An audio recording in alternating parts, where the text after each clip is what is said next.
സദ്യയ്ക്ക് ഉണ്ടാക്കുന്ന സ്പെഷ്യൽ പച്ചടിയാണ് ഇന്ന് ഞാൻ കാണിച്ചു തരുന്നത്. ഈ ഒരു പച്ചടിക്ക് എങ്ങനെ ഇത്രയും മഞ്ഞ നിറം വരുന്നതെന്ന് ഞാൻ എപ്പോഴും ചിന്തിക്കാറുണ്ടായിരുന്നു. വീട്ടിൽ ട്രൈ ചെയ്ത് നോക്കുമ്പോഴൊന്നും ഈ ഒരു കളറ് വരില്ല.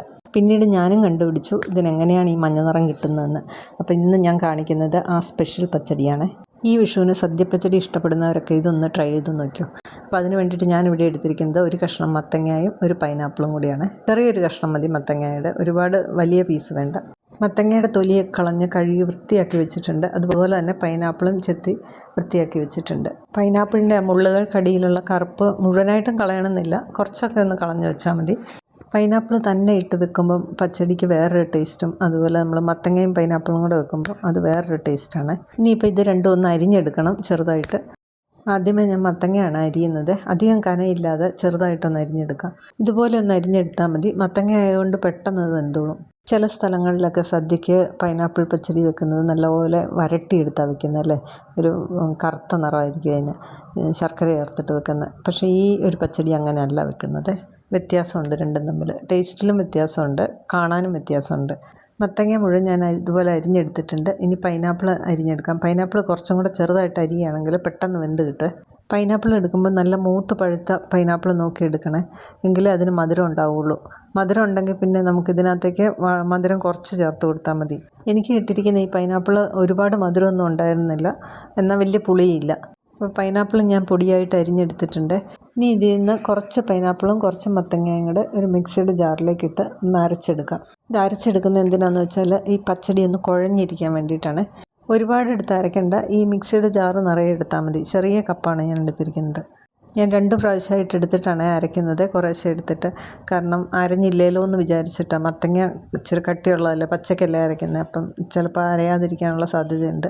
അതുകൊണ്ട് ഞാൻ 2ആയിട്ട് എടുത്തിട്ടാണ് അരയ്ക്കുന്നത്. ഇത് അരച്ചെടുത്തിട്ട് ഒരു ചീനച്ചട്ടിയിലേക്കോ ഒരു ചട്ടിയിലേക്കോ ഇട്ട് കൊടുക്കുക. ഇത് ഇപ്പം ഞാനിവിടെ ചീനച്ചട്ടി എടുത്തിരിക്കുന്നത്.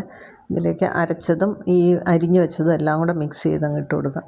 അരയ്ക്കുമ്പോൾ നല്ല ഫൈനായിട്ട് തന്നെ അരച്ചെടുത്തോളാം. അപ്പം മിക്സിയുടെ ജാറ് കഴുകിയിട്ട് ഒരു ശകലം വെള്ളം മാത്രമേ ഇതിലേക്ക് ഒഴിച്ചു കൊടുക്കാവുള്ളൂ. പൈനാപ്പിളും മത്തങ്ങയൊക്കെ വെള്ളമുള്ള സാധനമാണ്, അപ്പം ഒരുപാട് വെള്ളം ഒഴിച്ചു കൊടുക്കണ്ട, കുറച്ച് വെള്ളം. ഇനി ഇതിലേക്ക് ആവശ്യത്തിനുള്ള ഉപ്പും കൂടെ ചേർത്ത് ഒന്ന് ഇളക്കി അടച്ചു വെക്കാം. ഒരു 1/2 ടീസ്പൂണൊക്കെ ഉപ്പ് ചേർത്താൽ മതി, ഒരുപാട് ഉപ്പ് വേണ്ട. മധുരമല്ലേ പച്ചടിക്ക്. ചില സ്ഥലങ്ങളിലൊക്കെ മധുരമുള്ള കറിക്ക് കിച്ചടി എന്നാണ് പറയുന്നത്, പക്ഷെ ഞങ്ങൾ മധുരക്കറിക്ക് എപ്പോഴും പച്ചടി എന്നാണ് പറയാറുള്ളത്. അപ്പോൾ ഇത് അവിടെ ഇരുന്ന് വേകട്ടെ. ആ സമയത്ത് ഇതിലേക്ക് വേണ്ട അരപ്പ് റെഡിയാക്കാവേ. ഞാനിപ്പോൾ ഇതിലേക്ക് ഒരു 6 ടേബിൾ സ്പൂൺ തേങ്ങ ചേർക്കുന്നുണ്ട്. ഇനി ഇതിലേക്ക് 2 പച്ചമുളകും കുറച്ച് കടുകും കൂടെ ചേർക്കാം. ഇനി ഈ തേങ്ങ വെള്ളം ഒഴിച്ചിട്ടല്ല അരയ്ക്കുന്നത്, തൈര് ചേർത്തിട്ട് അരയ്ക്കുന്നത്. അധികം പുളിയില്ലാത്ത തൈര് 2 ടേബിൾ സ്പൂൺ ആദ്യം ചേർക്കുന്നുണ്ട്. പിന്നെ അരയുന്നതിനനുസരിച്ച് കുറേശ്ശെ ചേർത്ത് കൊടുക്കാം. ഇങ്ങനെ അരയ്ക്കുമ്പോൾ കടുക് കഴിക്കുമെന്ന് പേടിക്കണ്ട, നന്നായിട്ട് തന്നെ അരച്ചെടുക്കാം. കടുക് നല്ലപോലെ അരയണം, എന്നെങ്കിൽ കഴിക്കാതിരിക്കുകയുള്ളൂ. കടുകിനകത്ത് പൊട്ടാതെ കിടപ്പുണ്ടോ എന്ന് ശ്രദ്ധിക്കണം, ഉണ്ടെങ്കിൽ വീണ്ടും ഇട്ട് അരയ്ക്കണേ. അപ്പം ഞാൻ 3 ടേബിൾ സ്പൂൺ തൈരും കൂടി ഇതിനകത്തോട്ട് ചേർത്ത് അരച്ചിട്ടുണ്ടായിരുന്നു. ഇപ്പോൾ ഇതുപോലെ ഒന്ന് അരഞ്ഞ് കിട്ടിയാൽ മതി. അരച്ച് വെള്ളം പോലെ ആക്കരുത്, ഇതുപോലെ ഒന്ന് കൊഴുത്തിരിക്കണം. ഇപ്പം നമ്മുടെ പൈനാപ്പിളും മത്തങ്ങയൊക്കെ ഇവിടെ വെന്തിട്ടുണ്ട്. ഇത് ചെറുതായിട്ടൊന്ന് ഉടച്ചും കൂടി എടുക്കാം. ഇത് വെന്തുടയുന്നില്ലെങ്കിൽ ഒന്നും കൂടി ഒന്ന് മൂടി വെച്ച് കൊടുക്കണം. ഇതിനകത്ത് നമ്മൾ ഉടയ്ക്കുമ്പം പൈനാപ്പിൾ നന്നായിട്ട് ഉടഞ്ഞ് കിട്ടില്ല, പക്ഷേ മത്തങ്ങയുടെ കഷ്ണങ്ങളെല്ലാം നന്നായിട്ട് ഉടഞ്ഞ് കിട്ടും. അപ്പോൾ ഇതിലേക്ക് ഞാൻ കുറച്ച് മഞ്ഞൾപ്പൊടിയും കൂടെ ചേർക്കുന്നുണ്ട്. വളരെ കുറച്ച് ചേർത്താൽ മതി. മഞ്ഞളിൻ്റെ അളവ് കൂടണ്ട കേട്ടോ, കൂടിക്കഴിഞ്ഞാൽ കളറിന് വ്യത്യാസം വരും. എല്ലാം കൂടെ നന്നായിട്ടൊന്ന് ഇളക്കിയിട്ട് 1/2 മിനിറ്റും കൂടെ ഞാനൊന്ന് മൂടി വെച്ച് കൊടുക്കുന്നുണ്ട്. അപ്പോൾ ഇത് വെന്ത് നന്നായിട്ട് കുഴഞ്ഞിട്ടുണ്ട്. വെള്ളമൊക്കെ പാകത്തിനാണ്. ഇതിൽ കൂടുതൽ വെള്ളം വറ്റിച്ച് കളയരുത്, ഡ്രൈ ആയിട്ടിരിക്കും. ഇനി ഇതിലേക്ക് മധുരത്തിനനുസരിച്ച് പഞ്ചസാരയാണ് ചേർത്ത് കൊടുക്കുന്നത്. അപ്പോൾ ഓരോരുത്തരുടെയും പൈനാപ്പിളിന് ഓരോ മധുരമായിരിക്കും, അപ്പോൾ അതനുസരിച്ച് വേണം പഞ്ചസാര ചേർക്കാനായിട്ട്. ഇനി ഇതൊന്ന് ഇളക്കി പഞ്ചസാര ഒന്ന് മെൽറ്റായി കഴിഞ്ഞാൽ നമ്മൾ അരച്ച് വെച്ച് അരപ്പ് ഇതിലേക്ക് ചേർത്ത് കൊടുക്കാം. അരപ്പ് ചേർത്തിട്ട് നല്ലപോലെ ഒന്ന് ഇളക്കി കൊടുത്താൽ മതിയേ. ഈ ചൂട് കൊണ്ട് തന്നെ അരപ്പങ്ങ് വെന്തോളും. ഇനി ഇതിലേക്ക് വെള്ളമൊന്നും ചേർത്ത് കൊടുക്കരുത്. മിക്സിയുടെ ജാറ് കഴുകിയിട്ടുള്ള വെള്ളമൊന്നും ചേർക്കരുത്. നല്ലപോലെ അരപ്പ് തൂത്തെടുത്താൽ മതി, വെള്ളം ഒട്ടും വേണ്ട.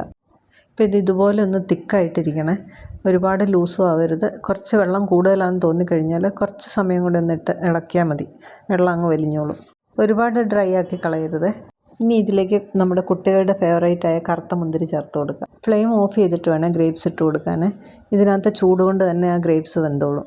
ഉപ്പും മധുരമൊക്കെ നോക്കിയിട്ട് കറക്റ്റ് ആണെങ്കിൽ ഇനി നമുക്കിതിലേക്കൊന്ന് താളിച്ചും കൂടെ കൊടുക്കാം. താളിക്കാനായിട്ട് ഒരു ചീനച്ചട്ടി വെച്ചിട്ടുണ്ട്. അതിലേക്ക് കുറച്ച് വെളിച്ചെണ്ണ ഒഴിച്ച് കൊടുക്കാം. ഇനി അതിലേക്ക് കടുകും കറിവേപ്പിലയും വറ്റൽമുളകും കൂടെ ഇടുന്നത്. സദ്യയിൽ മിക്കവാറും എല്ലാവരുടെയും ഫേവറേറ്റ് ആയിട്ടുള്ള ഒരു സാധനമാണ് ഈ മധുരപ്പച്ചടി. എല്ലാവരും രണ്ടാമത് ചോദിച്ച് മേടിക്കുന്ന ഒരു കറിയാണ് പച്ചടി. ഇനി ഈ താളിച്ചത് നമുക്ക് പച്ചടിയിലേക്ക് ഇട്ട് കൊടുക്കാം. അപ്പം നമ്മുടെ മധുരപ്പച്ചടി റെഡി ആയിട്ടുണ്ട്. ഇതിൻ്റെ കളറ് കണ്ടാൽ തന്നെ എന്ത് രസമാണ്. നമ്മുടെ കൊന്നപ്പൂവിൻ്റെ കളറ് തന്നെയല്ലേ ഇതിന്. അപ്പോൾ ഈ വിഷുവിന് ഈ സ്പെഷ്യൽ പച്ചടി എല്ലാവരും ഒന്ന് ട്രൈ ചെയ്ത് നോക്കണം. വീഡിയോ ഇഷ്ടപ്പെട്ടിട്ടുണ്ടെങ്കിൽ ലൈക്ക് ചെയ്യാനും ഷെയർ ചെയ്യാനും സബ്സ്ക്രൈബ് ചെയ്യാനും മറക്കില്ലല്ലോ. വിഷു സ്പെഷ്യൽ ഇഞ്ചിക്കറി ഞാൻ അപ്ലോഡ് ചെയ്തിട്ടുണ്ട്. കാണാത്തവരതൊന്ന് കയറി കണ്ടു നോക്കണം, ട്രൈ ചെയ്ത് നോക്കണേ. അപ്പോൾ പുതിയൊരു വീഡിയോയുമായി വീണ്ടും കാണാം. താങ്ക്